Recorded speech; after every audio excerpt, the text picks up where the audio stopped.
লা ইলাহা ইল্লাল্লাহু মুহাম্মাদুর রাসূলুল্লাহ। আসসালামু আলাইকুম রহমতুল্লাহি ওয়া বারাকাতুহু। আলহামদুলিল্লাহ ওয়াসসালাতু ওয়াসসালামু আলা রাসূলিল্লাহ বাদ। সুপ্রিয় দর্শক, সবাইকে সাদর আমন্ত্রণ জানাচ্ছি আরটিভির প্রশ্নোত্তরমূলক নিয়মিত আয়োজন প্রশ্ন করুন অনুষ্ঠানের আজকের পর্বে। দর্শক, আল্লাহ রসুল সাল্লাল্লাহু আলাইহি ওয়াসাল্লামের জন্মের মাস রবিউল আউয়াল মাস চলছে।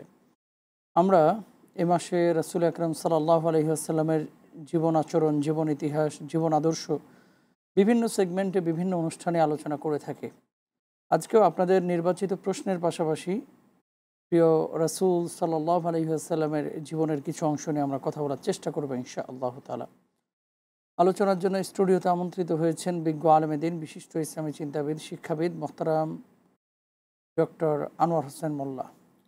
আসসালামু আলাইকুম ওয়া রাহমাতুল্লাহি ওয়া বারাকাতুহু। কেমন আছেন ওস্তাদ? আলহামদুলিল্লাহ, আল্লাহর মেহেরবানি। আপনি ভালো আছেন? আলহামদুলিল্লাহ। প্রিয় দর্শক, আশা করছি আপনারা ভালো আছেন, সুস্থ আছেন, নিরাপদে আছেন। আল্লাহ সুবহানাহু ওয়া তাআলা সবসময় ভালো রাখুন, আমরা দোয়া করি। প্রিয় দর্শক, আরটিভির যে কোনো ইসলামিক আয়োজন আপনারা যদি ইউটিউবে দেখতে চান, ভিজিট করুন youtube.com/RTV ইসলামিক শো।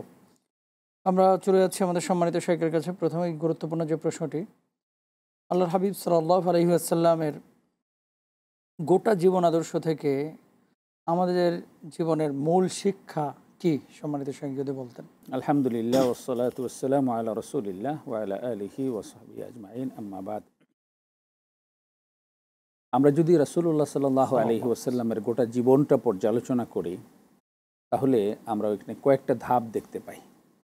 আমরা লক্ষ্য করি যে উনি যখন কৈশোরে উপনীত হলেন বা যৌবনের শুরুতে তখনই তিনি একটা মূল দায়িত্ব, সমাজ সংস্কারের একটা দায়িত্ব, ওই তদানীন্তন যে বিধ্বস্ত সমাজটা ছিল, যে সমাজে রাসূল সাল্লাল্লাহু আলাইহি ওয়াসাল্লামকে প্রেরণ করা হয়েছিল, ওই সমাজটা ছিল সব দিক থেকেই ধ্বংসপ্রাপ্ত। নৈতিকতার দিক থেকে, আদর্শের দিক থেকে মারামারি, কাটাকাটি, খুনাখুনি, নারীদেরকে অবমূল্যায়ন করা, তাদেরকে ভোগ্য পণ্যের মতো তাদেরকে ব্যবহার করা, দুর্বলের উপরে সবলের অত্যাচার, নানা রকমের অনাচারে সমাজটা চেয়ে গিয়েছিল। সেই তরুণ বয়সেই তিনি এটা নিয়ে ভাবছিলেন যে কি করে এই সমাজটাকে সুন্দর করা যায়। এবং 17 বছর বয়সে তিনি এই সমাজ সংস্কারের কাজ শুরু করেছেন এবং জীবনের শেষ মুহূর্ত পর্যন্ত এই একটা কাজই করেছেন, প্রধানত দুইটা ধাপে। আমরা রাসূল সাল্লাল্লাহু আলাইহি ওয়াসাল্লামের জীবনটা যদি অ্যাট এ গ্ল্যান্স বিবেচনা করি, তার এই সমাজ সংস্কারের আন্দোলনের যে পিরিয়ডটা, এই পিরিয়ডটাকে যদি অ্যাট এ গ্ল্যান্স বিবেচনা করি, সেখানে আমরা দুইটা সেশন দেখতে পাই। একটা সেশন, প্রত্যেকটা সেশনই হলো 23 বছর করে।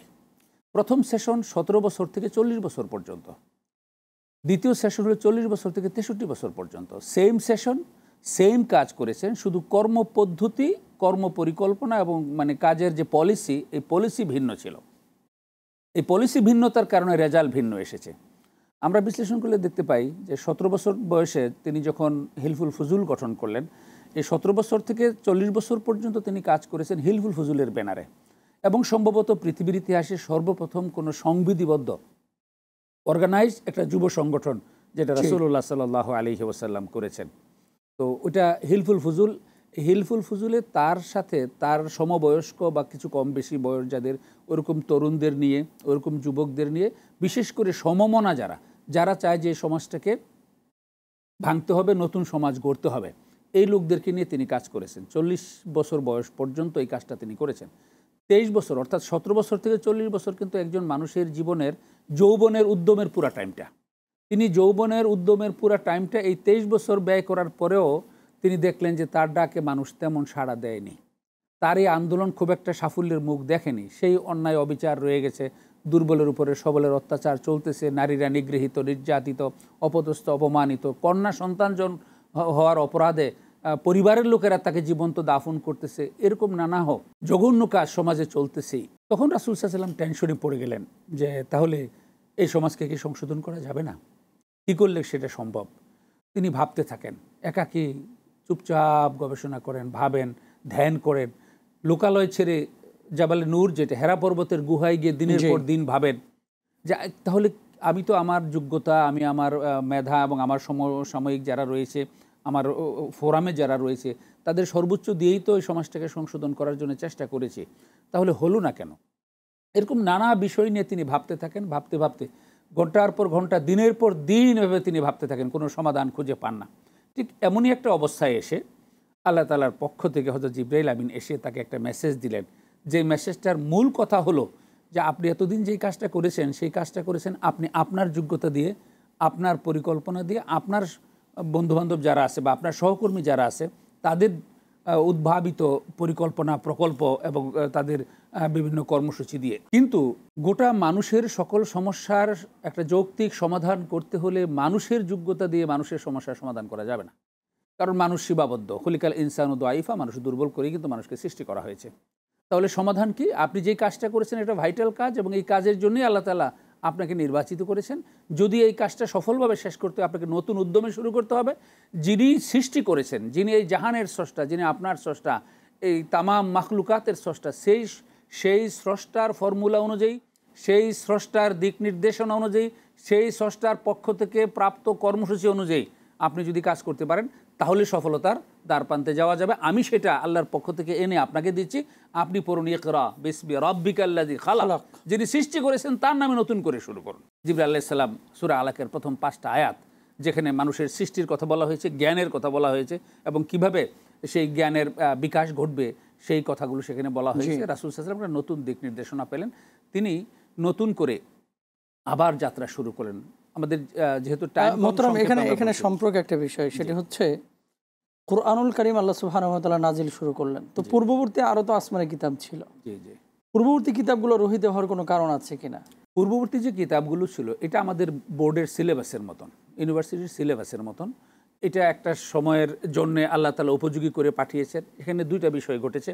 একটা বিষয় হলো সেই কিতাবগুলোর মধ্যে সেই কিতাবের অনুসারীরা যারা, তারা তাদের মানে সুবিধা মতো, জায়গা মতো তারা তাদের মধ্যে পরিবর্তন এনেছে, এটা ছিল একটা। আরেকটা হলো সেই কিতাবগুলো মনে করেন আরও কয়েকশো বছর আগের, কয়েক হাজার বছর আগের যে সারকামস্টেন্স, সেই সারকামস্টেন্সের আলোকে তখনকার যে বিধানগুলো প্রয়োজন ছিল সেই বিধান সম্বলিত ছিল।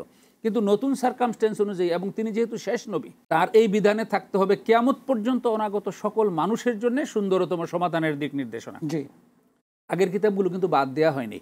আগের কিতাবের যে অংশগুলো রাখার দরকার ছিল আল্লাহ তাআলা সেই কথাগুলো কিন্তু রাসূল মুহাম্মদ সাল্লাল্লাহু আলাইহি ওয়াসাল্লামের কাছে নাজিল করা এই কোরআনেও কিন্তু অন্তর্ভুক্ত করেছেন। পাশাপাশি সমকালীন বাস্তবতার আলোকে এবং চাহিদার আলোকে নতুন নতুন বিষয় এটা তো মানে অন্তর্ভুক্ত করেছেন। এমনকি কিয়ামত পর্যন্ত অনাগত সকল মানুষের ইহকালীন কল্যাণ এবং পরকালীন নাজাতের যে দিক নির্দেশনা প্রয়োজন, তার মৌলিক দিক নির্দেশনা দিয়ে একটা কম্প্রিহেন্সিভ বিধান তৈরি করলেন। আগের কিতাবগুলো বাদ দিয়ে নয়, কিন্তু ইসলামের মূল মেসেজটাই হলো ওয়াল্লাযীনা ইউমিনুনা বিমা উনজিলা ইলাইকা ওয়া মা উনজিলা মিন ক্বাবলিক। এটা মনে করার কোনো কারণ নেই যে রাসূল সাল্লাল্লাহু আলাইহি ওয়াসাল্লাম মানে কোরআন নিয়ে আসার কারণে বা কোরআন নিয়ে আসার মাধ্যমে অতীতের সমস্ত কিতাবগুলোর স্বীকৃতি শেষ হয়ে গেছে। ব্যাপারটা এরকম নয়। ওই কিতাবগুলো ভ্যালিড ছিল, ওই কিতাব যারা তখন অনুসরণ করেছে সঠিকভাবে তারা নিশ্চয়ই আল্লাহ তাআলার কাছে যা যা পাবেন, কিন্তু সেইটাকেই মডিফাই করে আমরা দেখব যে কিতাব আমাদের কোরআন কারীমের বিরাট বড় জায়গা জুড়ে বিভিন্ন নবীদের ঘটনা বর্ণনা করা হয়েছে। অতীত নবীদের কাছে যে কিতাব নাজিল করা হয়েছে সেই কিতাবের বিধানগুলো আলোচনা করা হয়েছে। তো রাসূলুল্লাহ সাল্লাল্লাহু আলাইহি ওয়াসাল্লামকে কম্প্রিহেন্সিভলি আগের কিতাবগুলোর সার নির্যাস যেটুকু বর্তমানে ভ্যালিড বা প্রয়োজন সেটুকু রেখে নতুন আরও যেগুলো দরকার সেগুলো যোগ করে রাসূল সাল্লাল্লাহু আলাইহি ওয়াসাল্লামকে কিতাব দিলেন। তো রাসূল সাল্লাল্লাহু আলাইহি ওয়াসাল্লাম এই মেসেজ পাওয়ার পরে এই নতুন মানে দিক নির্দেশনা অনুযায়ী কাজ করা শুরু করেন। এবার তার ফর্মুলা হলো ওয়ামা ইয়ানতিকু আনিল হাওয়া ইন হুয়া ইল্লা ওয়াহয়ুন ইউহা। এবার আর নিজে একটা কথাও বলেন না, নিজের থেকে কোনো পরিকল্পনা গ্রহণ করেন না। আল্লাহ তাআলার পক্ষ থেকে যেই পরিকল্পনা দেওয়া হয় সেই পরিকল্পনা তিনি বাস্তবায়ন করেন। এবার দেখা যায় যে লোক কিছু আসা শুরু হলো। এই প্রক্রিয়ায় তিনি কাজ করলেন মক্কাতে 13 বছর। 13 বছর কাজ করার পরেও দেখা গেল যে খুব বেশি মানুষ এই ডাকে সাড়া দেয়নি, বরং বিরোধিতা বেড়েছে, তারপরে প্রতিরোধ বেড়েছে, প্রতিঘাত, মানুষ আঘাত করার চেষ্টা করছে, মানুষ তাদেরকে বিভিন্নভাবে নিগৃহীত করার চেষ্টা করেছে। পুরোপুরি যেই স্বপ্নটা তিনি দেখেছিলেন একটা কমপ্লিট সমাজ বিপ্লবের, সেই ধারণাটা তিনি সেই ব্যাপারটা এখানেও প্রতিষ্ঠিত হয়নি। তিনি আবারও টেনশনে পড়ে গেলেন। রাসূল সাল্লাল্লাহু আলাইহি ওয়াসাল্লামকে আল্লাহ মেরাজে ডেকে নিয়ে গেলেন। মেরাজে ডেকে নিয়ে গিয়ে প্রয়োজনীয় নির্দেশনা দেন। ফাআউহা ইলা আবদিহি মা আউহা, যা ডিরেকশন দেওয়া দরকার সেই ডিরেকশন তাকে দিলেন। দেওয়ার পরে নতুনভাবে নতুন কর্মসূচি আল্লাহ তাআলা তাকে দেওয়ার জন্য প্রস্তুত করলেন। আল্লাহ তাআলা একটা দোয়া শিখিয়ে দিলেন, বললেন যে আপনি তাহাজ্জুদ নামাজ পড়ুন। ফাতাহাজ্জাদ বিহি নাফিলাতাল লাক আসা আন ইয়াবআসাকা রাব্বুকা মাকামাম মাহমুদা। আপনি তাহাজ্জুদ পড়ে পড়ে আল্লাহর কাছে দোয়া করুন, নিশ্চয়ই আল্লাহ আশা করা যায় আপনাকে একটা সম্মানজনক অবস্থায়, প্রশংসিত অবস্থায় আল্লাহ আপনাকে ফিরিয়ে দিবেন। আর একটা দোয়া আমার কাছে করুন, সেই দোয়াটা কি? রব্বি আদখিলনি মুদখালা সিদকিন ওয়া আখরিজনি মুখরাজা সিদক ওয়াজআলনি মিন লাদুনকা সুলতানান নাসিরা। সুবহানাল্লাহ। তিনটা মানে চাওয়া এই দোয়াটার মধ্যে, যে আল্লাহ এই মক্কার প্রতিকূল পরিবেশ থেকে আমাকে নিরাপদে সুন্দরভাবে বের করে নিয়ে যান, একটা অনুকূল পরিবেশে আমাকে ঢুকিয়ে দেন, আর আপনার পক্ষ থেকে আমাকে নির্বাহী ক্ষমতা দান করেন। কারণ নির্বাহী ক্ষমতা যদি আবু জাহেল, আবুল হাব তাদের হাতে থাকে, আর তাদের অধীনস্থ একজন নাগরিক যদি মোহাম্মদ রাসূলুল্লাহ সাল্লাল্লাহু আলাইহি ওয়াসাল্লাম থাকেন, তাহলে তিনি যেই সমাজটাকে সংস্কার করার যে মূল দায়িত্বটা পালন করবেন সেটা তার পক্ষে সম্ভব হবে না। কারণ ওদের কথা হবে আইন, ওদের কথা হবে অফিসিয়াল অর্ডার। আল্লাহ রাব্বুল আলামিন তাকে কি করলেন? এই দোয়া শিখিয়ে দিন। রাসূল সাল্লাল্লাহু আলাইহি ওয়াসাল্লাম তাহাজ্জুদ পড়ে পড়ে এই দোয়া করতে থাকলেন এবং কার্যতই তার দোয়া কবুল হয়েছে। এবং হিজরতের রাত্রিতে আমরা জানি যে কি কঠিন পরিস্থিতিতে আল্লাহ তাআলা তাকে চমৎকারভাবে নিরাপদে বের করে নিয়ে গেলেন। তো নিয়ে মদিনায় একটা নিরাপদ পরিবেশে আল্লাহ তাআলা তাকে ঢুকিয়ে দিলেন এবং সেখানে গিয়ে ওয়াজআলনি মিন লাদুনকা সুলতানান নাসিরা, যে তৃতীয় যে কাজটা, সেখানে ছোট্ট পরিসরে তাকে একটা নির্বাহী ক্ষমতা দেওয়া হলো। এবার কিন্তু তিনি একটা স্টেটের প্রধান, তিনি একটা স্টেটের নির্বাহী ক্ষমতার মালিক। এখন তার প্রত্যেকটা কথাই কিন্তু অর্ডার। তো আবার নতুন করে কাজ শুরু করলেন, এবার নির্বাহী ক্ষমতার মাধ্যমে কাজ করলেন 10 বছর। এই 10 বছরে দেখা গেল ইসলাম একটা কমপ্লিট আদর্শ হিসেবে, একটা প্রতিষ্ঠিত জীবন বিধান হিসেবে মানুষের সকল অধিকার সুনিশ্চিত করে একটা চমৎকার সুন্দর সমাজ প্রতিষ্ঠা করা রাসূল সাল্লাল্লাহু আলাইহি ওয়াসাল্লামের পক্ষে সম্ভব হলো। এবং আল্লাহ তাআলার পক্ষ থেকে আয়াত নাজিল করে সার্টিফাই করলেন, আল-ইয়াউমা আকমালতু লাকুম দীনাকুম ওয়া আতমামতু আলাইকুম নি'মাতি ওয়া রাদিতু লাকুমুল ইসলামা দীনা, যে আমি আজকে এই দিনকে পরিপূর্ণ করে দিলাম তোমাদের জন্য, আমার সকল নিয়ামত একেবারে পূর্ণ করে দিলাম এবং ইসলামকে একমাত্র জীবন বিধান হিসেবে আমি নির্বাচিত করে দিলাম। তো এই যে একটা ঘটনা প্রবাহ, একটা গ্ল্যান্সের, তার জীবন তো অনেক লম্বা, এই 1 ঘন্টা 2 ঘন্টা 10 ঘন্টার আলোচনায় শেষ হবে না। একটা গ্ল্যান্স, এই যে আলোচনাটুকু, এই আলোচনাটুকু থেকে যদি আপনি যেটা বলেছেন যে মেসেজটা কি, এখানে প্রথম মেসেজ হলো যে রাসূল সাল্লাল্লাহু আলাইহি ওয়াসাল্লাম প্রথম 23 বছরের আন্দোলন সফলতার মুখ দেখেনি। সেটা কেন? তারা মানবরচিত, অর্থাৎ তাদের নিজেদের যোগ্যতা দিয়ে, তারা নিজেদের কর্মসূচি দিয়ে কাজ করেছিলেন বলে। পৃথিবীতে যদি একজন মানুষ মানবরচিত মতবাদ দিয়ে, মানুষের বানানো ফর্মুলা দিয়ে তার এই সমাজ সংস্কারের আন্দোলনে সফল হতেন, তাহলে মুহাম্মদুর রাসূলুল্লাহ সাল্লাল্লাহু আলাইহি ওয়াসাল্লাম সফল হওয়ার কথা। কারণ পৃথিবীর নবুয়তকে বাদ দিল, ব্যক্তি হিসেবেও রাসূল মুহাম্মদ সাল্লাল্লাহু আলাইহি ওয়াসাল্লাম পৃথিবীর শ্রেষ্ঠ মানুষ। আপনার ওই যে দ্য 100 যে বইটা, তো সেই 100 বইতে কিন্তু রাসূল সাল্লাল্লাহু আলাইহি ওয়াসাল্লামকে 1 নম্বরে দিয়েছে এবং ব্যাখ্যায় বলেছে আমি নবী হিসেবে দেইনি, আমি তাকে একজন ব্যক্তি হিসেবে দিয়েছি। তো পৃথিবীতে যদি একজন মানুষ পারতেন তাহলে রাসূল সাল্লাল্লাহু আলাইহি ওয়াসাল্লাম পারার কথা। তা রাসূল সাল্লাল্লাহু আলাইহি ওয়াসাল্লাম যখন পারেন নাই, তাহলে মানবরচিত কোনো মতবাদ দিয়ে, মানব সৃষ্ট কোনো ফর্মুলা দিয়ে মানুষের সার্বিক সমস্যার সমাধান করা সম্ভব নয়। এই মেসেজটা পাই তার প্রথম 23 বছরে। দ্বিতীয় কী লাগবে? সেখানে আল্লাহর দেয়া ফর্মুলা লাগবে। রাসূল সাল্লাল্লাহু আলাইহি ওয়াসাল্লাম সেকেন্ড সেশনে এসে যেই কাজটা করলেন, রাসূলের সেশন মানে রাসূল সাল্লাল্লাহু আলাইহি ওয়াসাল্লামের দ্বিতীয় যে সেশন, সেই সেশনটা আবার 2 ভাগে বিভক্ত। প্রথম ভাগ হলো, এই 2টা ভাগেই কিন্তু আল্লাহর দেয়া ফর্মুলা অনুযায়ী কাজ করেছেন। প্রথম ভাগ 13 বছর নির্বাহী ক্ষমতা ব্যতীত করেছেন, আর দ্বিতীয় ভাগের 10 বছর নির্বাহী ক্ষমতা সহ করেছেন। তো নির্বাহী ক্ষমতা ছাড়া আল্লাহর দেয়া ফর্মুলা অনুযায়ীও কাজ করেও তিনি কিন্তু পূর্ণ সফলতার মুখ দেখেননি। তাহলে নির্বাহী ক্ষমতা ছাড়া যদি আল্লাহর বিধান অনুযায়ী কোনো সমস্যার সমাধান করা, মানুষের সার্বিক সমস্যার সমাধান করে একটা সুন্দর সমাজ বিনির্মাণে সম্ভব হতো, পৃথিবীতে একজন মানুষের পক্ষে যদি সম্ভব হতো, সেটা মুহাম্মদুর রাসূলুল্লাহ সাল্লাল্লাহু আলাইহি ওয়াসাল্লামের পক্ষে সম্ভব হওয়ার কথা ছিল। কিন্তু তিনিই যখন সেটা তার পক্ষে সেটা সম্ভব হয়নি, আল্লাহ তাআলা তাকে নির্বাহী ক্ষমতা চাওয়ার জন্য দোয়া করতে বললেন। তাহলে এটা নিশ্চিত, এই মেসেজটা পরিষ্কার যে নির্বাহী ক্ষমতা ব্যতীত আল্লাহর বিধান দিয়েও মানুষের সার্বিক সমস্যার সমাধান করা যাবে না। হ্যাঁ, কিছু নামাজ পড়া যাবে, রোজা রাখা যাবে, ভালো কিছু কাজ করা যাবে, যেটা মক্কার জীবনে রাসূল সাল্লাল্লাহু আলাইহি ওয়াসাল্লাম সাহাবায়ে কেরাম করেছেন। কিন্তু সার্বিক সমস্যার সমাধান করে, সার্বিক একটা ইসলামের সুফল বা একটা মানে সার্বিক একটা সমাজ সংস্কার করে একটা সুন্দর সমাজ বিনির্মাণ, সেটা নির্বাহী ক্ষমতা ব্যতীত সম্ভব নয়। রাসূল সাল্লাল্লাহু আলাইহি ওয়াসাল্লামকে আল্লাহ তাআলা তৃতীয় স্টেজে, অর্থাৎ দ্বিতীয় সেশনের মানে দ্বিতীয় সেশনের খ অংশে এসে নির্বাহী ক্ষমতা দিলেন। মাত্র 10 বছরের ব্যবধানে ইসলাম বিজয়ী আদর্শ হিসেবে প্রতিষ্ঠিত হয়েছে। এবং নির্বাহী ক্ষমতা আল্লাহ তাআলা যে দিলেন, এটা কি সিস্টেমে দিলেন, কিভাবে দিলেন, যদি একটু আমাদেরকে বলতেন। কারণ অনেকেই তো অনেকভাবে প্রশ্ন করেন যে ইসলাম, অনেকে বুঝে যে নামাজ পড়বো, রোজা করবো, হজ করবো, যাকাত দেবো, এটাই ইসলাম। আর অনেকেই বলেন যে ইসলামের অনেক বিধানগুলো আছে, যে বিধানগুলো কোনোভাবেই নির্বাহী ক্ষমতা ছাড়া এটাকে ইস্টাবলিশ করা, বাস্তবায়ন করা সম্ভব না। তো আল্লাহ রাসূল কোন জায়গাগুলোতে পেয়েছিলেন এবং কিভাবে পেয়েছিলেন, এ ব্যাপারে আপনার কাছে আমরা আলোচনা শুনবো ইনশাআল্লাহ ছোট্ট একটি বিরতির পরে। প্রিয় দর্শক, দেখছেন আপনাদের প্রিয় অনুষ্ঠান প্রশ্ন করুন আলোচনা করছেন সম্মানিত উস্তাদ মোহতারাম ডক্টর আনোয়ার হোসেন মোল্লা। ছোট্ট বিরতির পর আবারও ফিরছি ইনশাআল্লাহ। لا إله إلا الله محمد رسول الله। আলহামদুলিল্লাহ, বিরতির পর আবারও সবাইকে সাদর আমন্ত্রণ জানাচ্ছি। প্রিয় দর্শক, আপনারা দেখছেন আপনাদের প্রিয় অনুষ্ঠান প্রশ্ন করুন। শ্রদ্ধেয় উস্তাদের কাছে আবারও চলে যাচ্ছি।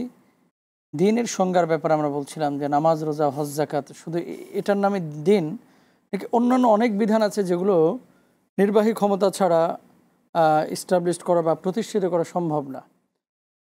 তো কেউ আছে শুধুমাত্র ক্ষমতার বিষয়টা নিয়ে, আর কেউ আছে শুধু ইবাদতের বিষয় নিয়ে। কেউ মসজিদে অবস্থানকেই দিন মনে করছে, কেউ মাজারে অবস্থানকেই দিন মনে করতেছে, আর কেউ কেউ বলতেছে যে না, রাষ্ট্রীয়ভাবে এটাকে কায়েম না করলে দিন কখনোই আমরা কায়েম করতে পারবো না বা সুফল ভোগ করতে পারবো না। আপনি কিভাবে সংজ্ঞায়িত করবেন বিষয়টাকে, যেহেতু নির্বাহী ক্ষমতার কথা বলছিলেন বিরতির আগে? আসলে যারা কথাগুলো বলছেন তারা যেটা বলছেন এটা আংশিক ঠিক। নামাজ রোজাও দিন, মসজিদ মাদ্রাসায় খেদমত করা এটাও দিন।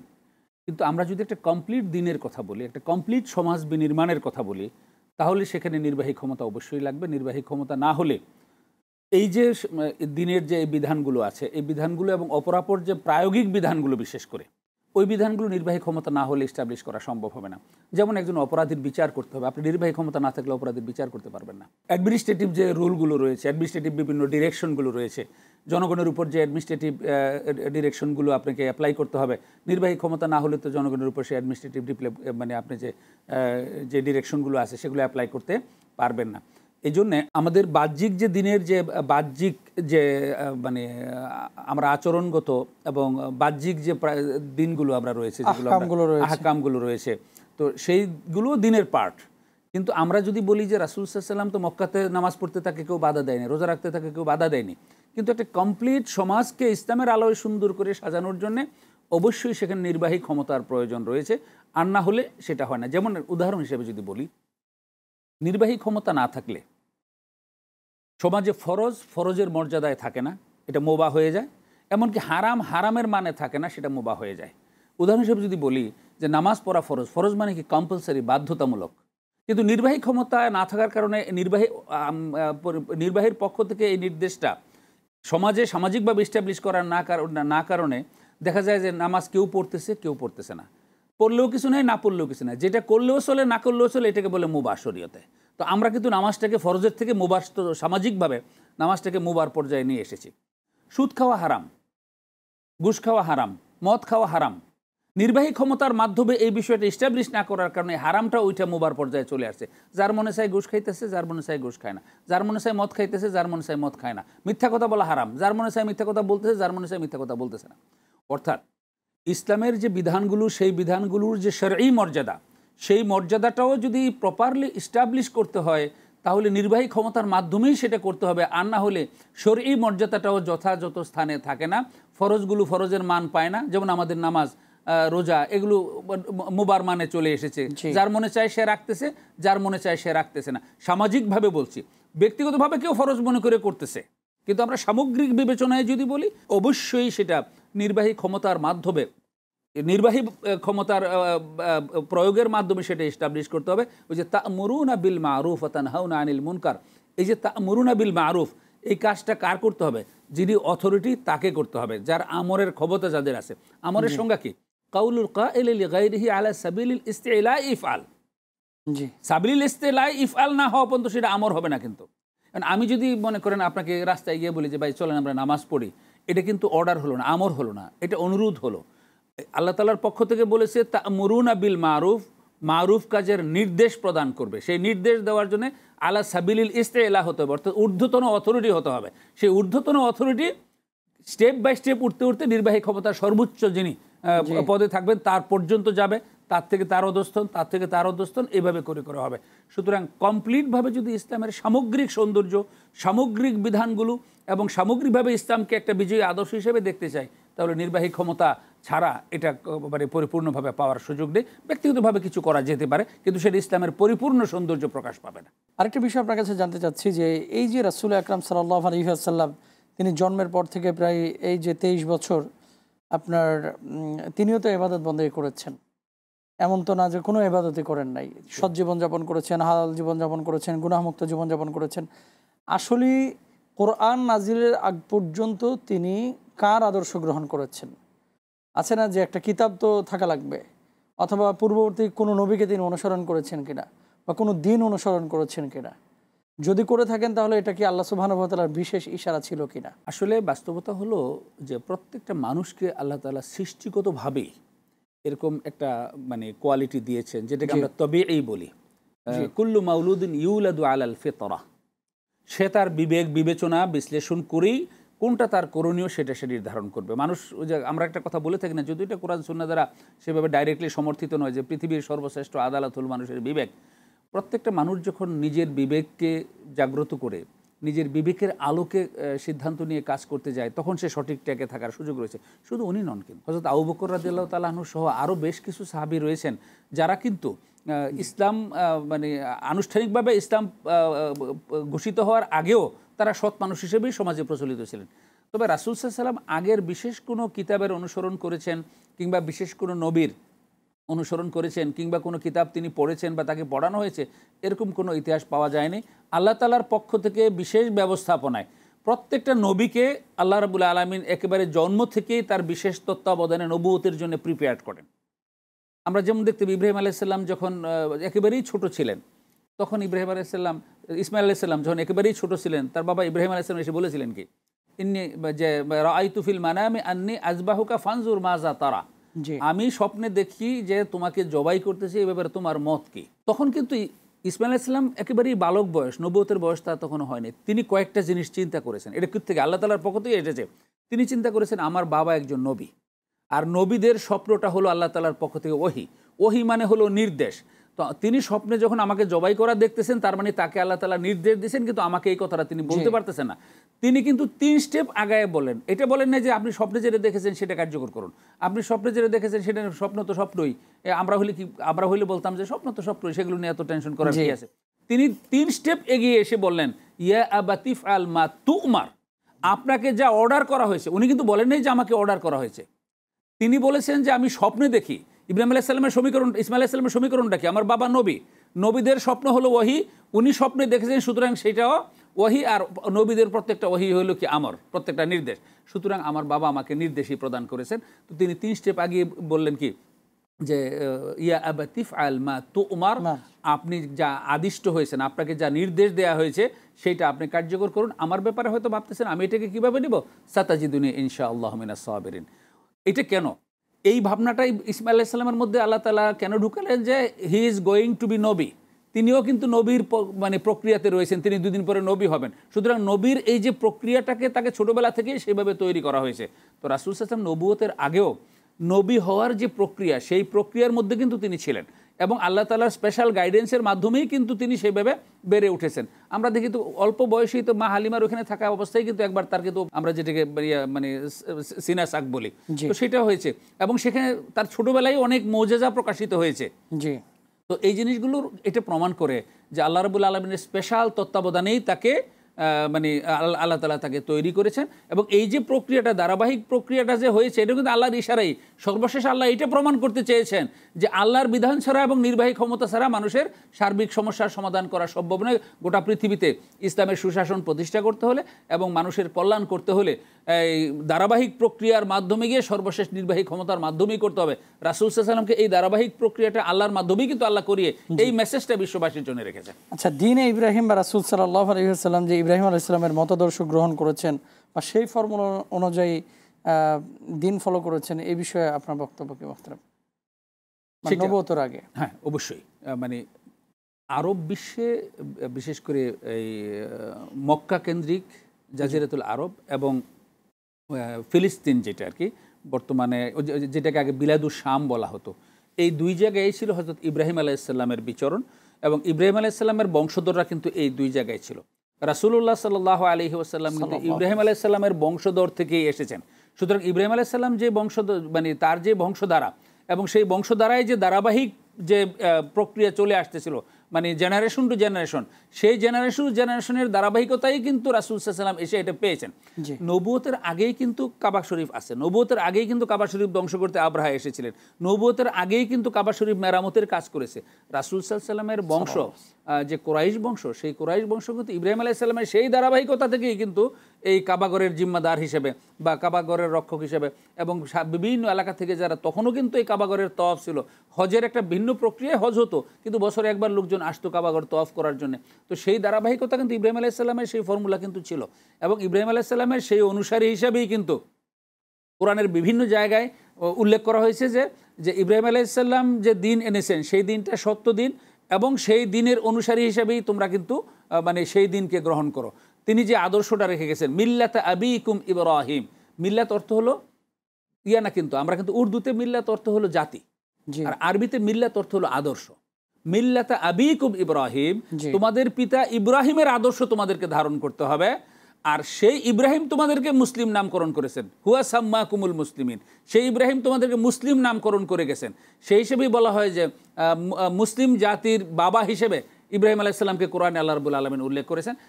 সেই আদর্শ কিন্তু রাসূল সাল্লাল্লাহু আলাইহি ওয়াসাল্লাম সহ তদানীন্তন মক্কায় যারা হানিফ হিসেবে তারা পরিচিত ছিল, অর্থাৎ মানে সৎকর্মশীল এবং সঠিক পথের অনুসারী হিসেবে যারা প্রচলিত ছিল, যদিও সুনির্দিষ্ট কোনো দিন সেখানে তারা সুনির্দিষ্ট কোনো দিন নামে সেটাকে প্রচার করে নেই, কিন্তু তাদেরকে ইসলামী ইতিহাসে হানিফ হিসেবে মানে তাদেরকে সম্বোধন করা হয় যে তারা হানিফ ছিলেন, অর্থাৎ তারা যে সমস্ত খোরাফাত ছিল, মন্দ কাজ যেগুলো ছিল সেগুলো তারা করতেন না। এমনকি এমনও কেউ ছিল যারা তদানীন্তন আকিদায় যে শিরকি আকিদাগুলো ছিল সেই শিরকি আকিদায় কখনো জড়াননি, সেরকমও ছিল। ধন্যবাদ সম্মানিত শাইখ। এরপর গুরুত্বপূর্ণ একটি প্রশ্ন, সেটি হচ্ছে দাওয়াতি কাজ যখন করেছেন, আমরাও যখন দাওয়াতি কাজ করি দেখা যাচ্ছে আপুর ভাই নামাজ পড়ে না, নিজের ঘরের মানুষ ঠিক মতো পর্দা করছে না, অথচ অন্য জায়গায় দাওয়াতি কাজ করছে।